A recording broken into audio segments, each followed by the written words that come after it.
बोलो जयकारा बोल मेरे श्री गुरु महाराज की जय। सभी गुरुमुख प्रेमियों को इस दास की ओर से प्रेम भरी जय सच्चिदानंद जी। बोलो जयकारा बोल मेरे श्री गुरु महाराज की जय। भावना सेवक के दिल का भाव ही उसे भगवान से मिलाने में सहायक होता है। प्रभु धन दौलत झूठी शान शौकत से नहीं रीझते, उन्हें तो केवल भक्त का भाव, उसकी भावना ही प्रिय है। भाव ऊंचा और श्रेष्ठ हो तो प्रभु की कृपा सहज ही प्राप्त हो जाती है, और अगर भाव कपट स्वार्थपूर्ण हो तो कड़ी तपस्या करने के बावजूद भी प्रभु के अखुट आनंद के भंडार का अनुभव नहीं किया जा सकता। एक कहानी है, राजा भगीरथ और हिरण्यकश्यप ने कठोर तप करके ब्रह्मा जी एवं भगवान शिव जी को प्रसन्न किया, लेकिन दोनों के उद्देश्य व भाव में बहुत अंतर था। राजा भगीरथ ने लोक कल्याण के लिए गंगा नदी को धरती पर ले आने का वरदान मांगा, जबकि हिरण्यकश्यप ने स्वार्थवश एक राज्य की मांग की। परिणाम यह हुआ कि वह अहंकार के वशीभूत हो स्वयं को भगवान जानकर सब जगह अपनी ही पूजा करवाने लगा और भगवान विष्णु के उपासकों को घोर यातनाएं देने लगा।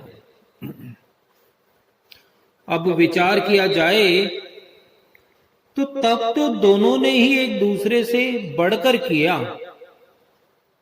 परंतु भावना में भिन्नता होने के कारण जहां राजा भगीरथ का सब पर महान उपकार करने के लिए आज भी यशगान किया जाता है, वहां हिरण्यकश्यप ने अपयश का भागी बन अपना सर्वनाश कर लिया। भगवान ने अपने पैने नाखूनों द्वारा उसकी छाती को विदीर्ण कर डाला।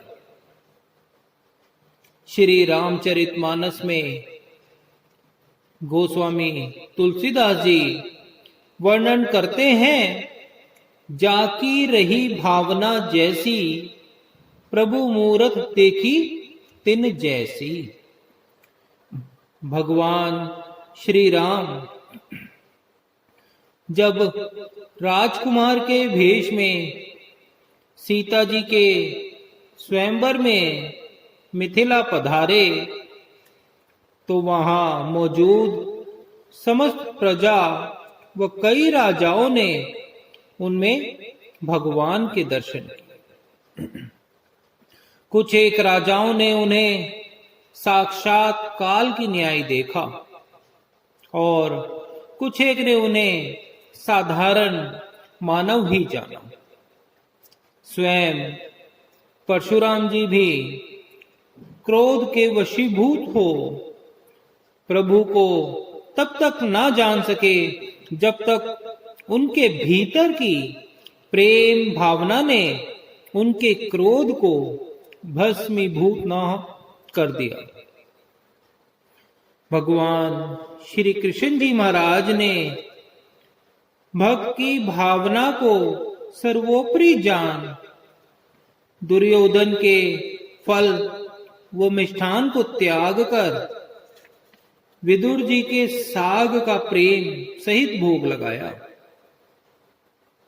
दुर्योधन ने चाहे इस बात पर नाराजगी भी प्रकट की कि भगवान ने उसका आतिथ्य अस्वीकार करके दासी पुत्र की कुटिया में जाकर भोजन किया, परंतु भगवान ने उसकी तनिक भी परवाह नहीं की, बल्कि स्पष्ट शब्दों में भाव का ही जिक्र किया, जिसका वर्णन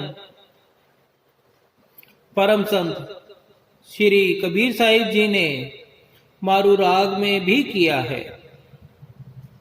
भगवान श्री कृष्ण जी ने शांत व दृढ़ स्वर में कहा कि हे दुर्योधन, तुम्हारे पास कौन व क्यों आएगा? मैं तो वहां जाता हूं जहां सच्चा प्रेम भाव हो। मुझे तो बस भाव ही भाता है, जो तुम्हारे पास लेश मात्र को भी नहीं है। विदुर जी की मेरे प्रति प्रबल श्रद्धा और भाव को देखकर ही मैंने विदुर जी के घर जाने का निश्चय किया। उसके भक्ति भाव ने मेरे दिल को बरबस ही अपनी ओर खींच लिया। हे दुर्योधन, तुम तो हाथी, घोड़े, महल, माड़ियों और ऐशो इशरत के सामानों के अहंकार में गलतान होकर मालिक को ही भूल बैठे हो। विदुर जी के पानी में मुझे तुम्हारे दूध से भी बढ़कर अमृत जैसा रस का आनंद मिला। उनका साग तुम्हारे मिष्ठान और खीर से भी कहीं अधिक स्वादिष्ट था। उसकी प्रेम और श्रद्धा भरी बातें सुनकर रात कैसे बीत गई कुछ पता ही नहीं चला।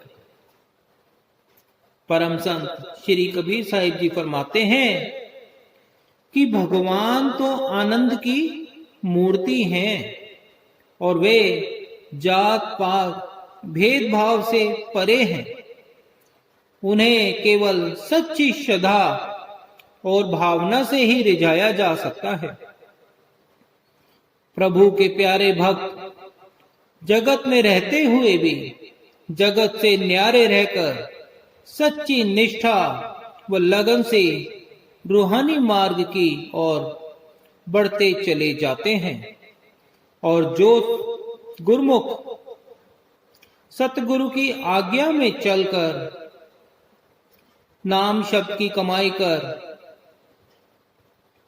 जीवन को सफल व सार्थक बनाते हैं, वो सच्ची प्रसन्नता को प्राप्त करते हैं। वो ही सतगुरु के सच्चे गुरमुख कहलाते हैं। बोलो जयकारा बोल मेरे श्री गुरु महाराज की